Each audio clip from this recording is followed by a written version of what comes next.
Le soleil brûle comme jamais auparavant.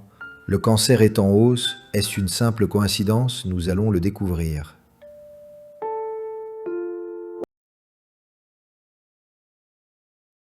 Tant que le soleil couvre les nuages, même les journées chaudes deviennent agréables. La température baisse, l'air ne brûle pas, le corps se sent mieux. Les nuages ne sont pas seulement un paysage, ils sont le bouclier naturel de la planète. Imaginez que vous supprimiez complètement les nuages. Il ne ferait pas seulement chaud, il ferait une chaleur torride. La Terre sans nuages est comme un homme sans peau, elle perd ses défenses, surchauffe et meurt. Quand il y a des nuages, la terre vit, la lumière est douce, l'humidité est emprisonnée, la vie se développe. Les forêts, les champs, les fleurs, tout respire. Les nuages ne sont pas des ennemis, c'est le souffle de la planète. Sans nuages, la terre devient de la roche. L'humidité s'évapore, les plantes brûlent, la vie disparaît. Ce n'est plus une maison, c'est un désert. Et moins il y a de nuages, plus le désert se rapproche.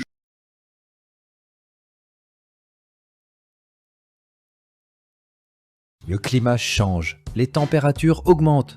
Pourquoi?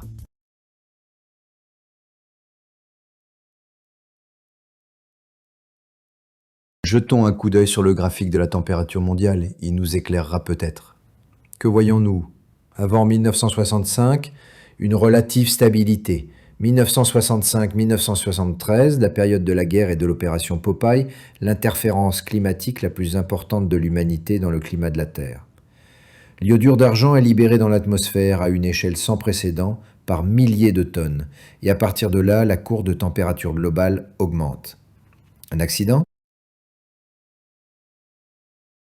Les États-Unis sont désespérés, la jungle, la guérilla, l'ennemi invisible. La réputation d'un grand État est en jeu, rien ne marche, tout l'espoir est dans le ciel. Si vous ne pouvez pas vaincre un ennemi avec une guerre conventionnelle, pourrait-on vaincre le changement climatique?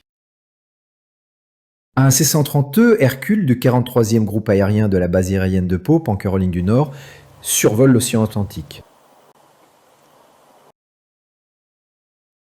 Opération Popeye.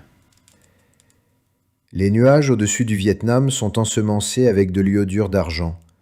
Mission, faire pleuvoir. Transformer la jungle en marécage. 5400 tonnes de cette substance. En 8 ans. Et personne n'a demandé ce qu'il adviendrait de la planète. Quel genre de substance est l'iodure d'argent? C'est un composé chimique appelé AgI. Il provoque facilement la condensation de l'humidité dans les nuages. L'iodure d'argent est activement utilisé pour provoquer artificiellement la pluie, disperser les nuages avant les vacances, nettoyer l'air du smog, la grêle et la lutte contre les incendies. Tout cela semble utile. Mais ensuite... Comment l'iodure d'argent est-il pulvérisé? Il existe de nombreuses possibilités, à partir d'avions, grâce à des lance-roquettes, et même à partir de canons tirant dans le ciel. Le but est d'atteindre le bon nuage. Les retombées volent au gré du vent où qu'elles aillent. Et qui a mesuré les quantités et les endroits touchés? Le C-130 transporte à lui seul 16 tonnes. Qui étudie les effets à long terme?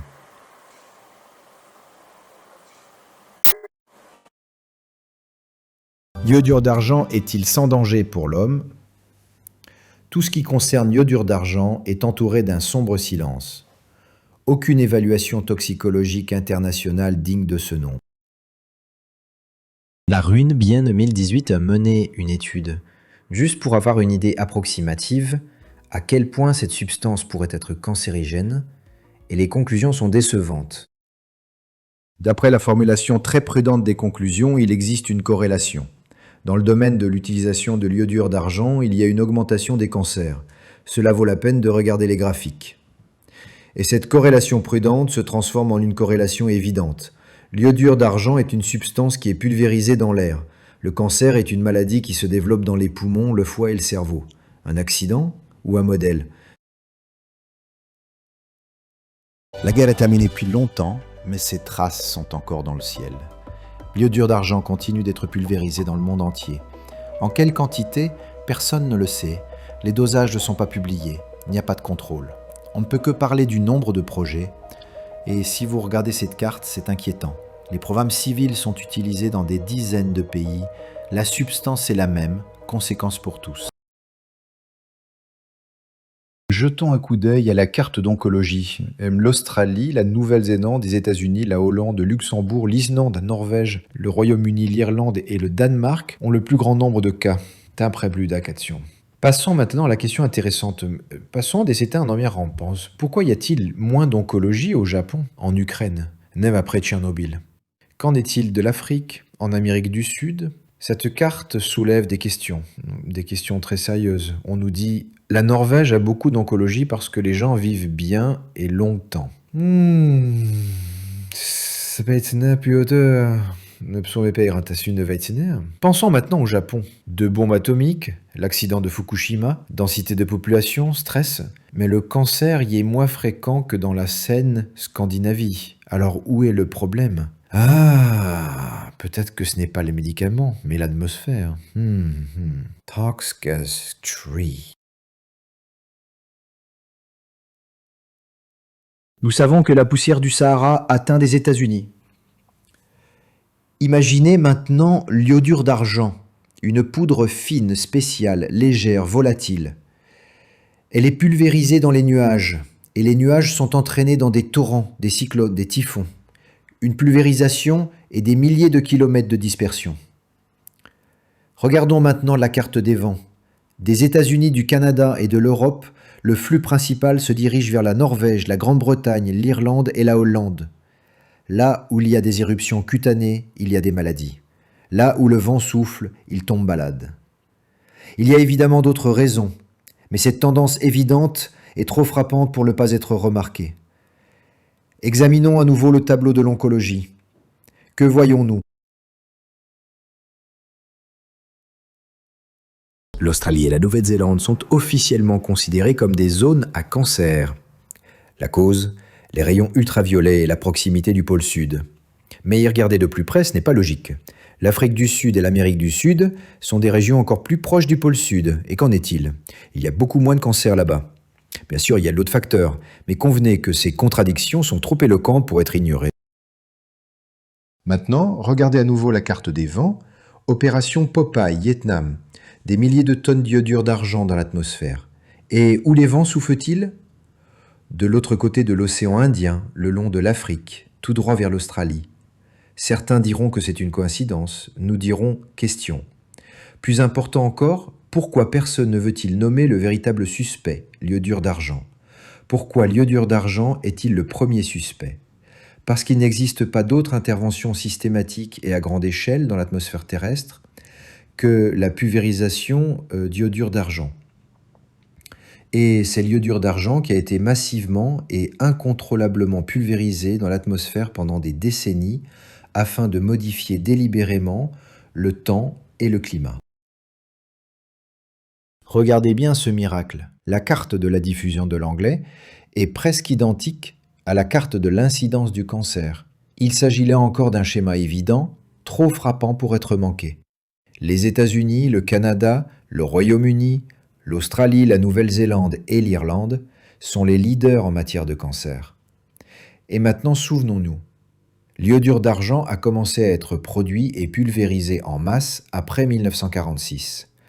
Avant cette date, la situation était tout à fait différente. Il y avait beaucoup moins d'oncologie dans le monde et les leaders en oncologie étaient l'Allemagne et la France. Mais après 1946, une vague de maladies s'est déplacée vers le monde anglophone. La question est de savoir pourquoi. Peut-être était-il plus facile pour les fabricants anglophones de négocier avec les fonctionnaires anglophones? Le monde anglophone est divisé en deux époques, avant la production de masse d'iodure d'argent et après. Avant, le mépris de la santé, moins de cas de cancer. Après, il est de bon ton d'adopter un mode de vie sain, la médecine préventive et curative est très développée, mais les cancers sont plus nombreux. La question se pose à nouveau, pourquoi? La terre malade respire encore. Mais elle fait toujours l'objet d'expériences que nous proposent les autorités. Tuer les vaches, repeindre les toits, réduire la consommation. pour piéger le CO2, lancer des aérosols dans la stratosphère, de faire un miroir dans l'espace, réduire la production, et tout cela n'est pas un remède. Covid est arrivé, les réductions souhaitées de la production et de la consommation n'ont pas aidé, les autorités ont honte, c'est comme si un enfant donnait à sa mère épuisée des pilules au hasard. Elle est fatiguée, elle étouffe, elle ne demande qu'à se reposer, et si vous n'arrêtez pas, maman ne se relèvera pas, et avec elle disparaîtra celui qui a essayé si fort de la sauver. Quelle est la prochaine étape pour nous ? Ensuite, c'est un méga projet chinois qui nous attend. La rivière Céleste est une zone plus grande que le Canada. En bonne voie, 10 milliards de tonnes de précipitations supplémentaires par an, soit 7% de toute l'eau potable consommée par la Chine. L'iodure d'argent est soulevé par des dizaines de milliers de brûleurs de sol installés sur les sommets des montagnes à plus de 5 km de hauteur. Dans tout cela, la Chine fait appel à 10 000 experts, parlant à laver aux excézins. Sans leur intervention, les nuages vivraient plus longtemps et réfléchiraient davantage la lumière du soleil dans l'espace, refroidissant ainsi la planète. Or apparemment il va faire encore plus chaud, il y aura plus d'ouragans, plus de pluies diluviennes catastrophiques, la zone de vie dans les océans et sur la Terre se réduira, il y aura moins de vie verte en mer et sur Terre, il y aura de nouveaux agents pathogènes et de nouvelles épidémies, et tout cela concerne chacun d'entre nous. La couverture nuageuse a déjà diminué, on ne peut pas le cacher, voici le graphique que j'ai trouvé. Selon les experts de l'Université hydrométéorologique d'État de Russie à Saint-Pétersbourg, une diminution de 1% de la couverture nuageuse mondiale correspond à une augmentation de la température mondiale d'environ 0,06 degrés. Selon des estimations préliminaires, la couverture nuageuse a déjà diminué d'un quart au cours des 100 dernières années.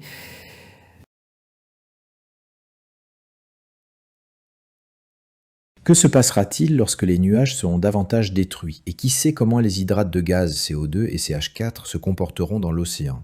Combien y en a-t-il dans les profondeurs? Que se passera-t-il si le réchauffement de l'océan fait que les hydrates de gaz augmentent la concentration de CO2 dans l'atmosphère de 0,04% à, disons, 4%? Il y aura alors un véritable effet de serre, l'océan se réchauffera encore plus et réagira probablement en produisant davantage d'émissions. On ne pourra peut-être pas l'arrêter. Personne ne peut garantir que ce processus irréversible n'a pas déjà commencé. C'était juste chaud. Mais quelqu'un a décidé de continuer à faire du profit en épuisant encore plus de chimie sur les nuages communs. Je suppose qu'il sera possible de faire frire des kebabs directement sur le sol. La prochaine chose que vous savez, c'est qu'il n'y aura plus personne pour les manger. Chaque terrien a le droit de savoir si sa vie est en sécurité. Le problème le plus préoccupant pour les humains est le réchauffement de la planète. Donc, tout le monde devrait avoir un accès facile à la carte de la couverture nuageuse mondiale, au graphique de l'albédo de la Terre, à la température globale actuelle. Il ne s'agit pas de moyenne ni de manipulation. Il devrait y avoir une obligation de rendre des comptes pour la pulvérisation non autorisée de produits chimiques sur la propriété d'autrui, les conséquences de l'hébergement, les jeux avec une atmosphère partagée. Peut-être que tout cela n'est qu'une illusion due à des coïncidences aléatoires, mais il y en a trop, et quand il y a trop de coïncidences, ce n'est plus une coïncidence, mais un système contre les gens. Nous en moquons-nous vraiment? Le destin de chacun d'entre nous, l'avenir de nos enfants et de nos petits-enfants se joue maintenant. Nous avons besoin de contrôle, vous avez besoin de vérité, vous avez besoin de respect. Akas,